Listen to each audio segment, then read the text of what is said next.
Welcome to Season 2 of CX and Coffee. If you're new here, pull up a chair. I'm Justin Robbins, and I managed to convince my friend and 4-time career co-conspirator, Marty, to do this with me again.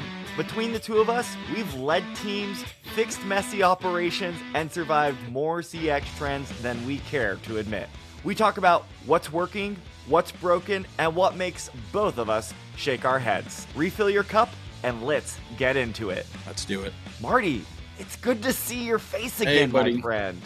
I know. Good to see you. It's been a long time. It has been a long, not an intentionally planned a long time. We actually had a nice little strategy session last summer where we started to dream about what season 2 was going to be. Yeah.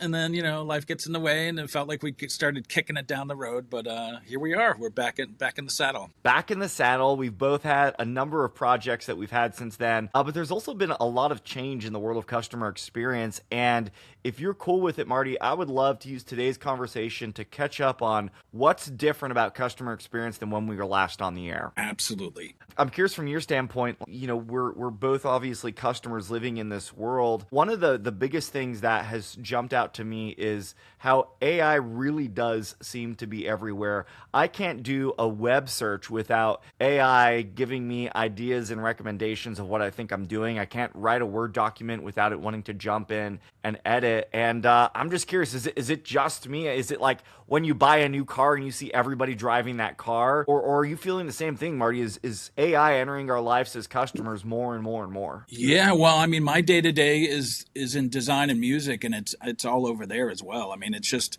I think it's a tool that we have to learn how to manage, but like anything else, it's a little bit, it feels like too much sometimes. I think that's where I'm at. It's like, it's just too intense. And so let's figure out how to use the tool and bring it back a little bit. But yeah, it's everywhere. I think that's one of the interesting things about this moment is organizations are feeling this pressure to bring AI into their experiences for their employees and their customers. And there needs to be some acceptance of, I think for us as consumers at least, that they're going to get it wrong. They're going to put it in the wrong place. But, if you're a brand, it is a fine line between how do I try to deploy artificial intelligence in a way that it's going to be meaningful and beneficial to people like Marty without him feeling like I'm just, force feeding it to him. Yeah, it's a you don't want to be left behind, right? You don't want to be seen as someone who doesn't, is hiding their head in the sand and not accepting of new technology or what everybody else is doing. But there's feels like a lot of missteps for sure. I'm curious, in your own work, is there a place where you have found AI create an advantage for you? And is it something that you sought out, or was it the result of AI being put in front of you and then you starting to experiment with it? I mean, I'm in the Adobe suite daily, and so they're actually pretty good with making lots of updates, and then, I'll boot up the program, and then within a few seconds, it's like, hey, here's what we made improvements. And again, some are hits, some are misses, but they're at least taking me along for the ride, right? And making those tools accessible. Yeah. I mean, I've actually wondered this, and we'll use Adobe as an example here. You're a designer, you're familiar with those tools, so I can imagine there's a lot of stuff that you've known and learned, and so that's second nature to you. I know very little about design outside of the things that you've mostly taught me.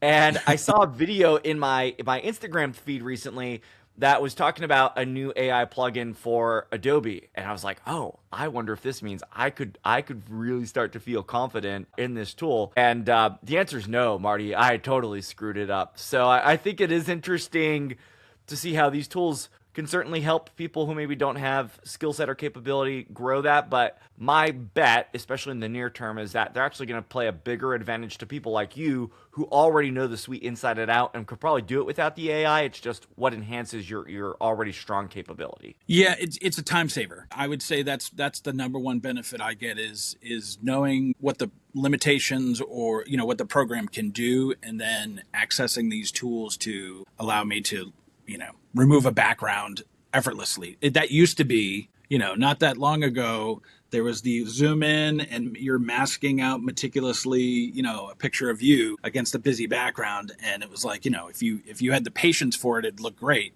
And now it's like it's a button, remove background, and then boop, it's gone, and it looks great. Yeah, I know even in my own work, it's the same thing where I've experimented with using AI for different applications, and there's some places where I was like, this just isn't. It doesn't feel authentic. It doesn't feel Right. aligned. It feels very mass produced in some ways. But to your right, there are absolutely some applications where it does become a time saver. One of my favorite uses right now is as I start to prepare for some of my different presentations and talks. Hmm. I've got a number of things that I pull together into those, and it helps me test my flow. It helps me consider alternative ideas for what I might want to emphasize on a slide or even how I might transition. So it's been an interesting thought partner in evolving thinking, but I'm 100% of the camp of it's not going to do the thinking for me. I personally don't even Right. know that I'm comfortable with it doing that. Right. Yeah. I mean, you and I have brainstormed many, many times, right? And it's a good idea generator or something that you might not have thought about, but it couldn't replace the interaction with human or the energy. When you and I start going like this and getting excited about something like, oh, okay, yeah, let's do that. You know what I mean? Right. I think there's a place for it for sure, but I think we're all figuring that out. Yeah, and honestly, that idea of we're all figuring it out aligns really nicely with what we're even seeing from Metric Sherpa research that we've done on the topic. When I look at the different studies we've done, both of consumers and business leaders, from month to month, you start to see shifts in maturity and the way that people are thinking and approaching about it. In certain circumstances, people are more accepting of it. People are starting to have better vision for what it can actually do in their operation. It's less of the experimenting that you and I talked about, on the front end of this conversation. But the bigger thing I see in terms of what is 26 really about for a lot of organizations, it is aligning the use of AI beyond, hey, let's get it into production or let's get a pilot to see what's happening. And how do we start to actually quantify the business impact and the value that this has to our organization? And that to me is one of the biggest things that I am watching this year, where I'd say, Marty, when you and I were last together, I was watching how were people experimenting. Now I'd Hmm. say I'm shifting to how are people quantifying and showing the evidence that this is actually providing value for their employees, their customers, or their organization, even if that value right now is just getting people to adopt the capability inside of their work. Right. Yeah. Yeah. That's a good point. I also, on a total side note, I mean, has chat killed the M dash? I have a client I work with, and he expressed frustration. He goes, dude, I use dashes all the time, and now I can't because everybody thinks I've pumped it into some kind of AI, not chatbot, but AI, text thing. So it's just funny. Marty, what's actually really funny about this, I'm going to step off camera. We're going to come right back to this. I love that you said that. Maybe I'll play some music while he's gone. Kind of back where I was. Okay, good. Marty, here's what's frustrating about the dash or some of the other bits. As someone who's I don't talk often about what was I really excited and invested in school. And spoiler alert, it wasn't customer experience, it was English. I was an English major, and things that I have like studied, and you while you were learning design, like I was taking the Chicago manual style, elements of style. I mean, this is Just crazy, as fun. Just as fun. just as fun. Hey, structure is freeing, especially when you write. But what's crazy to me about this, Marty, is like, especially this book. I remember getting this book in AP English class, and it was like, I have since, hung on to this thing because it is such an important tool to understand and know. And there's this line of people who know, and then, the rest of the population. It's just, oh, Marty, why did you get me there? You got me all frustrated. You had to talk about the M dash. This is probably mostly going to get cut from the episode, but Yeah, yeah, probably. I'm with you. I'm with you. I mean, it'd Marty, be I'm curious. interesting to see how many people actually did use the MDAT. I always got frustrated because I would always forget what the key command was, so I didn't use it a lot. But it is things that I've used chat for proofreading, or tweaking. All of a sudden, it comes back with 35 M dashes. So There's so maybe just to that's give changed away. since we've been gone. Maybe that probably has actually changed since we've been gone. The prevalence of the M dash in writing. It's pour this one out for the M dash. Yeah. So if I were, again, Marty, think about the things that have really shifted since we've been together. AI getting woven more and more into what we're doing. Like, I had somebody ask me recently, do people actually expect more? And I've been wrestling with this question, and I'm just curious for you, do you feel like people's expectations have gotten greater, or more less tolerant, maybe is the right thing to say? Man, that's a tough one. I think in some ways people are building up kind of like a, I don't want to say they're allowing for more frustration. They're almost anticipating some kind of element of frustration. I know for me personally, it's kind of that way. Again, I hopefully in a year, you and I are talking and I'm praising chatbots, but I like, that's my, anytime I see, hey, would you like to talk to a chatbot? It's like, nope, don't even send me there. So yeah, I'm not sure. I mean, I feel like people are getting used to it. And especially I think of like my dad's generation, there's certain things of like, okay, it's an easy tool. Every time you do a web search now, there's that AI summary at the top. It's like, okay, do I stay stubborn and like, no, I'm going to look on it for myself. I'm going to do my own, or do you go, well, let's read this a little bit. So it becomes an easier thing to use. And yeah, I don't know. That's a good question, Justin. And I don't even know if I answered it, but Your answer was, I'm not sure. I'm not sure. Well, what's fascinating is one of the, I'm not going to lump you into a demographic category, Marty, but I will tell you that there was a consumer study that I did, and I broke it out by generations to see what was people's tolerance for, a number of different things in their service interactions. And what I'd say universally is we've all been conditioned to expect greater immediacy. That's one thing that's certainly changing. Second is we have this perception of greater accessibility of information. So in other words, it's not like it's to the point, Marty, like at one point I actually spent money to have this book on my shelf so that I could reference it. That's just it's a different thing now. So the accessibility of information, I think to your point, there is this also weightiness, and in certain groups that were in one of the studies that we did, like there was almost this resignation that we just know it's going to be broken the first time. We know it's going to take a long time, and that's not a good sentiment to have. But there's this really weird tension playing out right now where we want it more readily available. We want the whole picture. We think that should be available to us. And yet we somehow expect that you're just going to mess it up anyway if you're an organization. That's a lot to work through for us as brands right now. And that's, I think, something that's going to have to be reconciled as we move through this year as well. And I think, Marty, that compounds with the third thing of what's really changed since we've been together. AI kind of woven into everything, expectations, and kind of the perception of what's possible, both within businesses and within customers is greater. I do believe that. What that's really creating is just way more pressure for teams and they were already under incredible pressure. Right.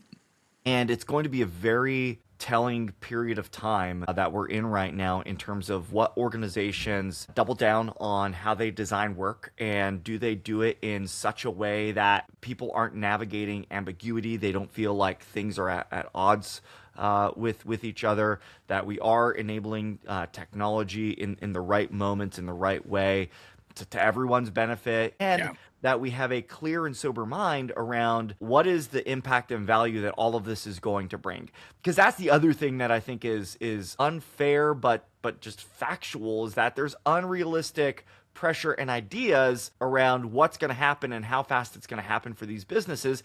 And so you see a ton of initiatives and work stalling out or not even proceeding beyond early phases because it's like, we thought it was going to do this, something else over here. That turns out that's reality. Yeah. Well, I mean, there just isn't a magic bullet, right? And it's, I mean, I think back to when we were at Hershey where, collecting data was the big thing. Let's put people at Hershey Park Gate and let's collect data. And so we, the whole thing was talking about how much data we collected. But if you don't process the data or you don't understand how to process the data and make changes, then it's just, you're just following the new trend, right? We thought it was going to like help us, navigate the future. And just by looking at this, thousands of sheets of data, but it's until you understand how to use the tool, you're kind of lost, Well, and what's interesting on that front, data, the role of data, has never been more critical. I think organizations are coming to term with the poor state that a lot of their data is in right now. What's fascinating, Marty, especially if you look at, let's say, the enterprise level of organizations and maybe into the upper end of mid-market, kind of still, fairly large businesses, a lot of those tools and technologies today are way more dependent on external expertise to come in and help bridge what's going on with data and governance and process and work design than ever before. It's not just about switching on a tool and having some internal expertise to make it happen. There is so much change and work that needs to happen for a lot of these businesses to unleash the potential of all of this. I think it is going to be really, really fascinating. And, that actually feels like a nice kind of bridge for us as we think about, well, what do you do in the midst of this? If you're a leader in an organization right now and you are seeing AI start to pop up more and more and more, if not inside of your business, at very least, in terms of, how it's being presented to your customers, you've got these kind of expectations rising from all around. It's like, what do you do? And probably the first and biggest thing, Marty, right now is like, we've got to be unapologetic in how we are filtering through and prioritizing all of the stuff around us in this moment. I mean, I know there are probably days where you're annoyed with me because between me or someone on my team, we send you, all of these different requests. And there's always this question of like, what has to win in this moment? Like, right. What matters and why? And I'm just like curious, like, what's your take on that? How do you approach that of like a lot of noise, a lot competing for time and attention? Like, what's your filter on what wins and what doesn't? Well, I wish I could say I figured it out, but obviously that's not the case, right? So I don't know. It feels like I'm getting better at prioritizing, and a lot of times it is taking that.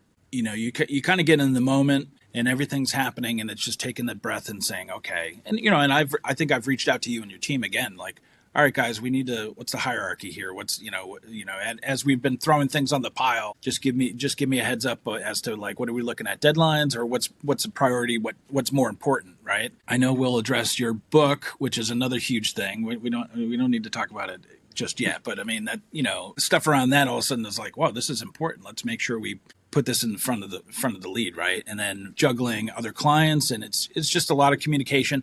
And again, yeah, maybe there's some AI tool that could go and organize all that for me, but at this point I haven't figured it out. And a lot of it is just kind of it's still using the paper and pencil and organizing and thinking through what's the most important thing, and not chasing what's new, I guess, and I don't know if that's relevant, but no, it's entirely relevant. I think, Marty, a lot of folks, their struggle right now is they're being asked to add more, and it doesn't necessarily feel like they're able to take anything away. I think that's a real challenge. You try to navigate that. I don't just believe. I've studied and watched organizations are doing not a great job of resolving what actually matters in the day, in the week, in the quarter. We have big things that we throw out there, but then what is the work that needs to be done or not? Who's leading it? Who's responsible for it? Like, there's a lot that doesn't get intentionally decided, and we wonder when we get to the end of whatever that project or that run initiative. It's like, can we actually name what enabled us to get there? And for a lot of businesses, no, it's either dumb luck or we're like, there are these dynamics at play. The dynamic is you weren't intentional. That was the dynamic. Like, I don't mean to be too mean about it, but there's a lot of just like reflex happening. I think that, Marty, is probably the biggest bit that I would challenge leaders is, hey, number one, are you able to resolve what actually matters? Why are you doing this? What's most important? That to me is certainly part one. I think, if you do that, then are you able to build the muscle memory that in the moments where you need to make trade-offs or there has to be compromise, that you can be incredibly intentional and focused about what you do and why. A lot of us are unintentionally sabotage our own efforts because Yes. pressure starts to rise. And PS, if you're in CX, you're pretty much living in a pressure cooker right now. It's not letting up. As a result, we make a bunch of these compromises. And so what does that do? It just degrades everything. It degrades how our employees feel about work. It degrades how our customers experience, what we do, and it degrades the impact that we have on our organization. So, I think that's really important right now. And probably the last bit, Marty, for me, if I think about like the three lenses, and it would get really, like, again, focused and aligned on your definition of success. Like, what are you trying to move to in the first place anyway?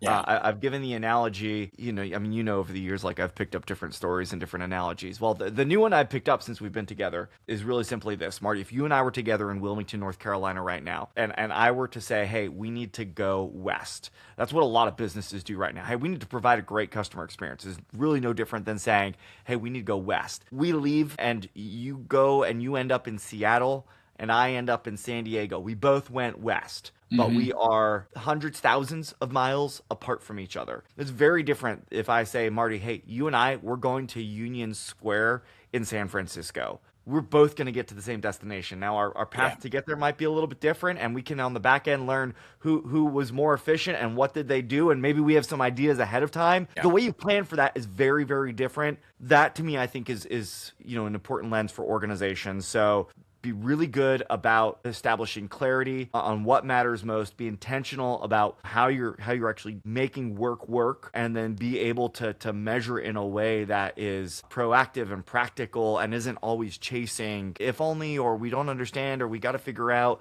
That's not sustainable. Yeah. Yeah, that's a good one. Yeah. I keep that one. Yeah, it's good. It's good. I'll remember that for next time. Marty, time flies when you're having fun, and apparently it also flies when you and I are together for this. Who knew? Look, we have a whole season ahead of us, and there's a lot that we're going to explore. I think it's an important reminder that AI is not going to go away. It's showing up more and more, even if not side of your business right now. Your customers are experiencing it all around them. There is incredible pressure on all of us to make sure that we're having meaning and impact to all that we're serving, and expectations all around are also on the rise. In the midst of all of that, Marty, I think we can still find some joy. What is something that you are genuinely excited about as you think about the year ahead? I think for me, you know what? I'm getting back out there playing music with my buddy Steve. We're going to do that. And I don't want to say we're going to use some AI tools to do that, but we're going to start doing some recording again. So that's probably the biggest thing that I'm excited about. Do you want something that's related to what we just talked about? Would that make more sense? No, you're All good. right. Yeah, sorry. Oh, no. It's funny. I can about Marty. No, I don't. But it is. Whoever's editing this is like, guys, get to the point. But it is funny. Like sometimes when I see you like loading up a question, I'm like, oh God, okay, here it comes. Man, we're not gonna be able to do the coffee. It's fine. We'll save it. Oh no. Okay. We're saving it. No. All right, Justin. I love it. AI for the music stuff, Marty. I'm actually really intrigued because, you guys are ridiculous musicians. So I've got to believe it's going to be tasteful and not ridiculous at all. Dude, I'm still thinking about how we're not doing coffee. I hate it. All right. But Justin, what are you looking forward to this year? Marty, you mentioned it earlier. By the time this episode is out, we will be on the cusp of my first book is going out. And it's crazy because this is something that I went back on my notes, Marty. I started the initial idea board for this back in 2015. And it's been this thread that I realized was playing out in all of the work that I was doing, and was that nudge on the inside of like, this is an opportunity to share a perspective, but more importantly, help leaders navigate the messiest aspect of what they do. Mm-hmm. And that's understanding and serving other people, right? It's the most volatile resource that we have available to us. So I'm genuinely excited to have something that's been a labor of love for a long time get into the world. More excited to see and hear the stories of how it's shaping the way that people think and operate and what they do. Even some of the early readers, their insight on what stood out and how they were able to start putting things into practice it's just cool. As long as it helps people, that to me is the big thing, Marty. I want it to help people more than anything else. Yeah, we've been talking about it probably since 2015. It seems like something that every once in a while I'll be like, how's that book coming there, Justin? Yeah. What's going on? So I'm super proud of you. I know it's a labor of love, and it took a long time to kind of bring it together, but it's awesome. So I can't wait for people to get put in there. Thank you. Yeah, buddy. Yeah, more to come on that. I'm sure more to come on that. Sure, we'll share more in the episodes to come. Marty, I've been drinking Drift coffee, which is right across from my office the whole time. That's in the mug today. There's something really scary sitting on my shelf that we'll get into next time. Can you give the backstory on this really quick before I take the last sip of this coffee? Sure. Yeah, super quick. I don't know. I think it was last year or the year before, but I was home at my dad's and I saw this canister of coffee that looked like it was I'm sure it was a Christmas gift. And I looked at the bottom and it's pretty old. And so I figured, you know what? It'd be fun to have Justin taste this really old coffee and see if is it just stale? Is it moldy? Is he going to get sick from it? I don't know. We'll see. We'll see what happens. Yeah, so this Next is time. an unopened can of beans, 10 years old. We're going to find out. If nothing else, stick around till the end of episode 2 to see what happens with that one. But Marty, as I think about where we've come and where we're going, what's really clear to me is that customer experience is a non-negotiable thing for leaders to get right. And this isn't just about your contact center. It's not about your service team. It's not about your voice of customer survey. It is about the intentional pre-decisions that you are making in your organization to ensure that you can understand, design, and deliver things that enable your employees to feel confident and capable, that enable your customers to achieve the outcomes that they're looking for, and then ultimately for your business to hit the goals that it needs to hit to stay in business. That's the other part of all this, but it's not possible if we don't get it right for our people, if we don't get it right for our customers. Marty, that's the last sip of episode 1 for CX and Coffee. So what do you say? I'll see you next time. Cheers, my friend.